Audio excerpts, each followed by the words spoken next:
Okay, continuing with the Yad Peshutah on the Rambam on the Mishloach Manos.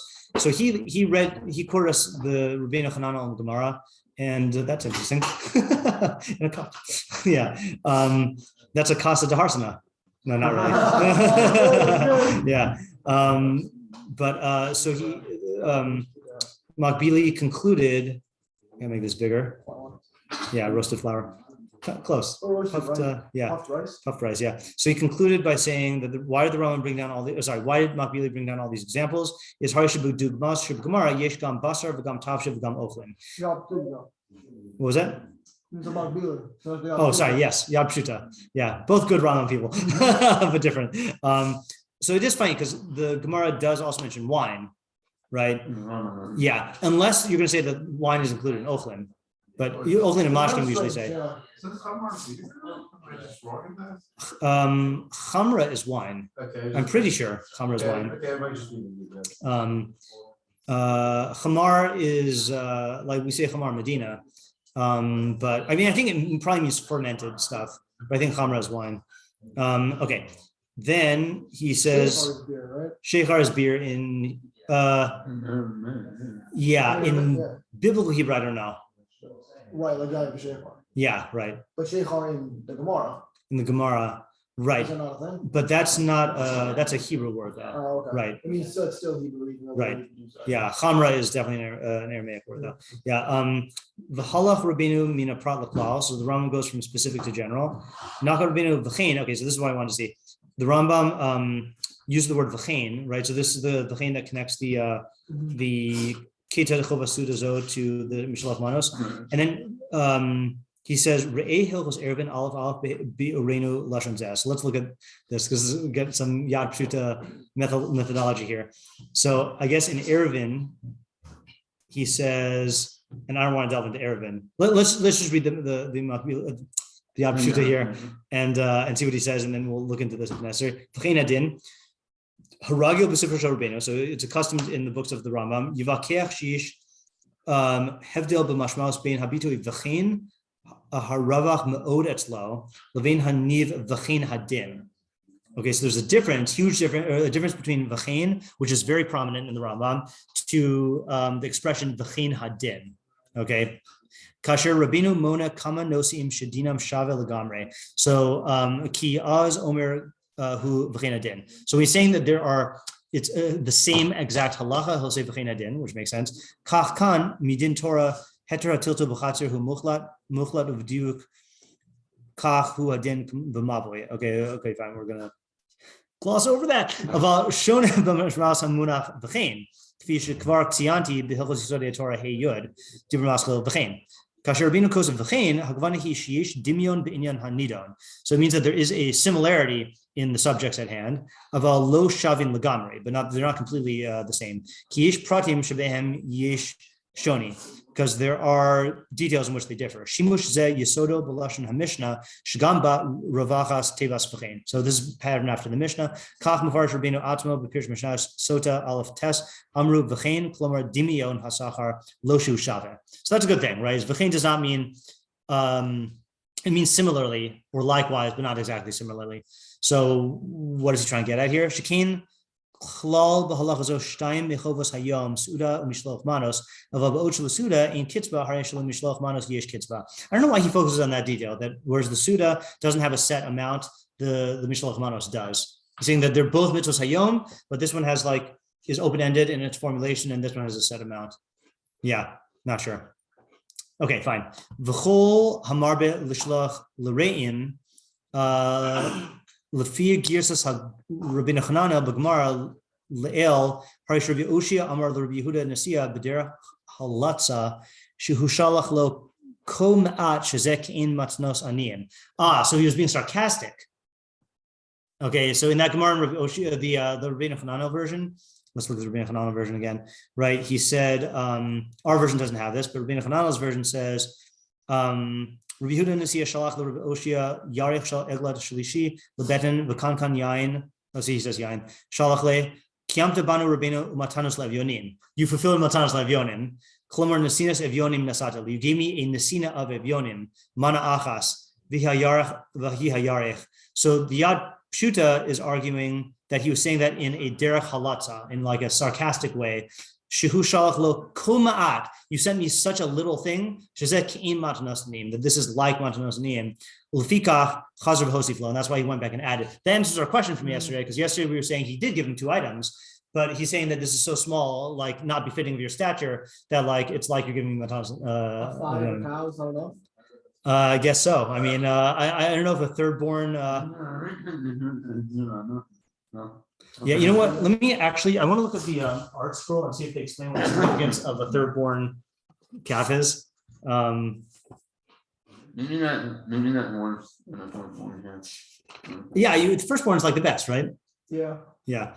I mean, a lot of kabbalos require a firstborn. Okay, thigh of a third calf, third born through his mother and blind.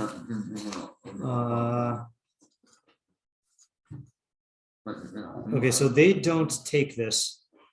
Oh, wait, hold on. It says Rabbeinu Hanan and Rifa have a variant reading of the Gemara, which accords with the version of the incident recorded in Yerushalmi. Rabbi Yudan and Nasiya sent Rabbi Hoshaya Rabbah 1 thigh and 1 bottle of wine. Rabbi Hoshaya sent back the following message to him: by giving us these gifts, you have fulfilled the mitzvah of gifts to the poor, but not the mitzvah of sending portions, because these items are not of sufficient import to a person by my standing. Rabbi Yudan sent back to him one calf and one barrel of wine. Okay, so that's right. Yeah.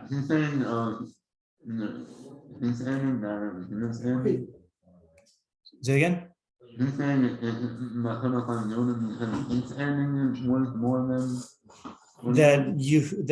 the recipient of the gift, Rabbi Yehuda Hanasi, said that Rabbi Hoshaya was fulfilled Matanos Levyon because what he sent him was so small. I think relative to the guy giving it. I think it's what we read yesterday. Rabbi Hoshaya gave it, yeah. Oh, wait, I think, no, sorry, the other way around. Yehuda Hanasi sent, yeah. What's up? Zayin, Amud, Aleph at the bottom, and then Bez on the top. Then Rabbi Yudan sent back to him 1 calf and 1 barrel of wine. Rabbi Hoshaya sent the following message to Rabbi Yudan: now you've fulfilled the mitzvah of sending portions to one another. Chaya Adam proves in this passage in Yerushalmi that the items one sends for the mitzvah of sending portions must accord with the status of the recipient. That's also interesting. Yeah, so I think that is not so clear. Okay, so yeah. They say you send a calf. Yeah. Like a cooked calf. I assume so. Yeah, I assume so. I know we paskin that way, that it has to be like ready to eat, but I don't know what the source is of that. Yeah.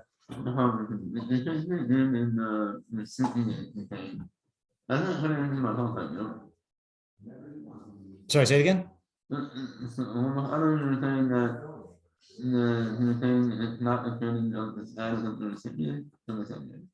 The Chai Adam says that you have to send it befitting the status of the recipient. I had in my head yesterday that it was befitting the sender. Yeah.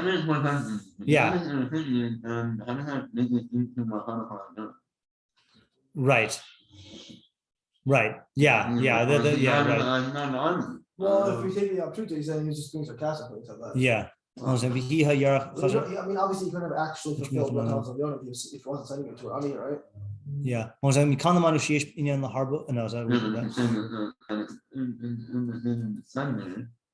Yeah. Yosef, were you gonna say something? Yeah. Did you say anything about status recipient? No, Rabbeinu Hanan doesn't say it, but the Achronim, I guess, on halachic, like what we get halachically out of it, do say. Hold on, but I think we also didn't we see something in the Gemara that kind of implied that with the whole Abaye like trading insults, right? That no, that had to do more with what. Yeah, right. Rabba was named the head of the yeshiva in Publisa, and he nevertheless continued to send very plain gifts because he was impoverished. That means he's telling us from the sender. Right. Yeah, that it has, meaning it should go based on the sender, right? I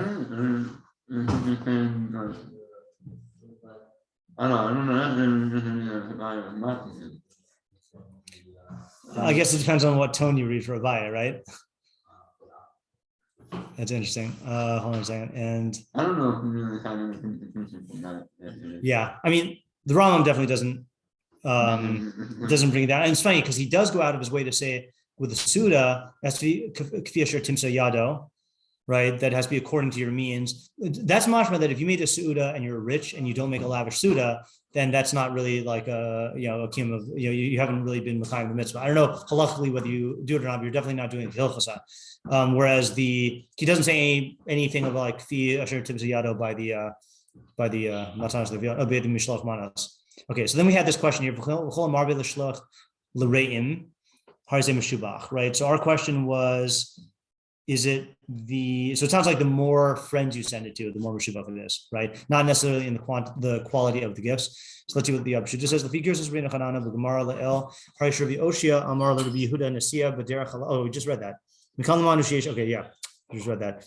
Oh, sorry, he says. Mikan lamanu sheyesh inyan laharbos v'af shesham medubar b'tosefes b'kamus hu adin b'tosefes hanashim. So he's saying that the Rambam is inferring this from that not only increasing in the quality of the thing, in the quantity of the thing, but also increasing the quantity of friends you give it to. But it's funny because the Gemara doesn't imply that. No, because the Gemara is the same God. Right. Who's to say that giving to more people is yote? Maybe we don't say harizim mishubach in general, right? Just because you do more. And the Rambam doesn't, and the fact that Yad Peshutah doesn't bring down a source for that statement of the Rambam.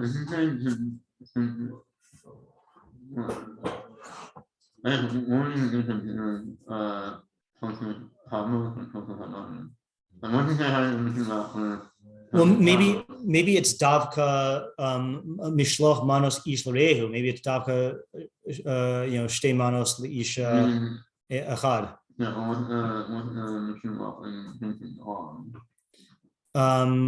is the meshubach in quality? Is it's a better mana, right? But like if I pick up right, it's like I don't get more. It's not hard meshubach if I pick up the lulav many times. I mean, maybe it is, but yeah, right. Yeah, I don't know. I mean, it's just, I think the default assumption is that doing other instances of the mitzvah is not automatically going to be harizim meshubach. But if you increase the quality of it, especially in the realm of manos, it's a greater portion, Yeah. Right. Megilah zayin beis Abaye bar Avin Rabbi Chanina bar Avin Machshavah Lab. That's all it says. Mm-hmm. It doesn't say that they were poor. Well,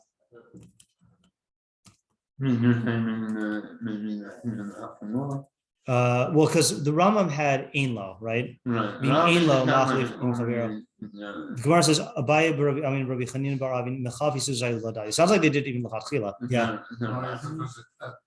First, is that like the normal Abaye, like Abaye and Rama? I'm really bad at answering questions like that. I'm more or less just wondering because I think that Abaye was rich because if not, they could just be there's like other gods where it talks about how poor they were. Oh yeah. I'm not sure. Rashi says here,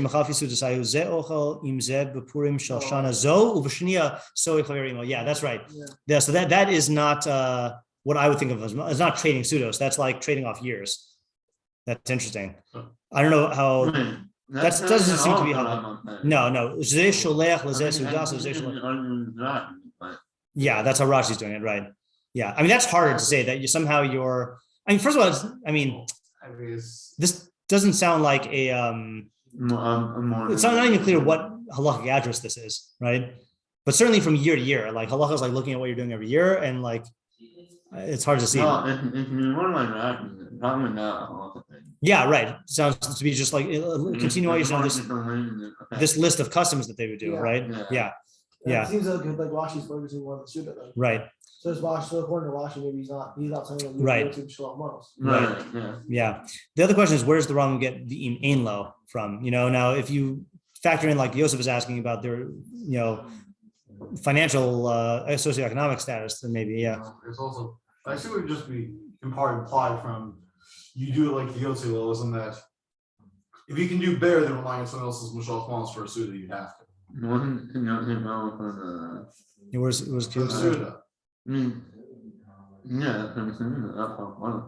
No, but no. What I'm saying is that if you exchange Sudas, that means you're giving your Suda, not that if you can afford a bear Suda and just rely on someone else's Mishloach Manos, you should. Why? Because Like- it should be Kiyotze. Where's Kiyotze? What is it? You mean Kafi Asher Timsa Yado? Yeah, Kiyotze Timsa Yad. Right. So for Suda, I understand that makes sense, but I don't know where the Suda. Right. Well, his general methodology. Well, it can also be because of the Suda reason that if you can't make your Suda like this, if you have more money, then how can you do Mishloach Manos like that? Well, that's a good question about whether, I mean, with the v'chein, what is similar and what is not. Like, I could see a reading where you say that this also has to be Kafi Asher Timsa Yado. That's what we're saying. The Suda has to be Kafi Asher Timsa Yado. Yeah. And presumably, if you're not destitute, you can do better Suda than relying on someone else's Mishloach Manos. Correct, for Suda, right. So therefore, if you have more money, Yeah. then Wait, let me as like as in categorically this situation creates a worse Suda. So the only way this would work is if this is the only way you can do Mishloach Manos, because otherwise you can afford a Suda that's better than just relying on someone else's Mishloach Manos. What I'm not understanding is, I understand how if you switch someone's Suda, if you switch Sudas with someone and you can afford your own Suda, then that's going to be a pagam in your Suda. But what I'm not understanding is why doing that with Mishloach Manos would be a pagam in Mishloach Manos. Because unless you're going to extend the Kfi Hashem Timsa Yado to Mishloach Manos, like if you give me Mishloach Manos and then I give you Mishloach Manos, like we've done the mitzvah. So yeah. What else I say is a pagam in the Suda, and just unless you're very poor, which is otherwise also to do this. Why? Because then you're not doing your Suda.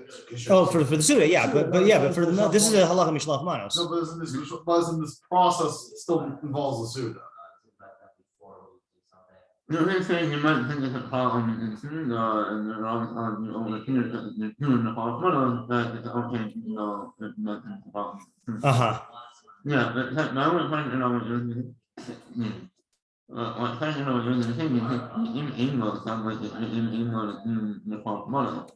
Right.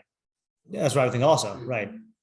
And look, I can, I think if anything, and maybe this is making an assumption on my part, your Suda is going to take priority because you need a meal. So let's say you make your Suda Kafi Asher Timsa Yado, and look, you just don't have money to buy like other food for other people, So yeah.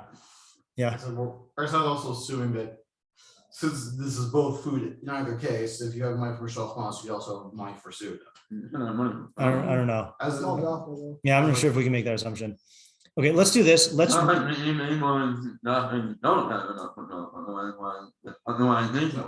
in any case of Yeshua, you have, as in if you have enough money for Mishloach, as in if you have enough money for Mishloach Manos, then why are you detracting from your Suda for it? Is it like is it?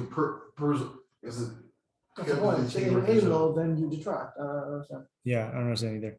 All right, let's just read the halacha for the next time, and then next time focus on the matanos lavyonim, and then we're almost at the end here. So because we got 3 more times. One is obligated to distribute to the aniyim on the day of Purim. Ein pachos mishnei aniyim, no fewer than 2 aniyim. No sen l'chol echad matana achas, you give each one gift. O maos o tavshil o mini oflin, either money or types of cooked dishes or types of food. Shnemar umatanos la'avyonim. Shtei matanos l'shnei aniyim. Ve'in medaktekin b'ma'us purim. We are not medaktek with ma'us purim. Ela kol poshet yado litol nosen. So plain shot is meaning we don't check out, are you real? Are you real? We give whoever extends his hand, we give to him. Ve'in mishanin ma'us purim l'tzedakah acheres. And we don't exchange the money of Purim for another tzedakah. So we'll have to see what that means next time. Yeah. Okay, we'll stop here. Yeah. The worst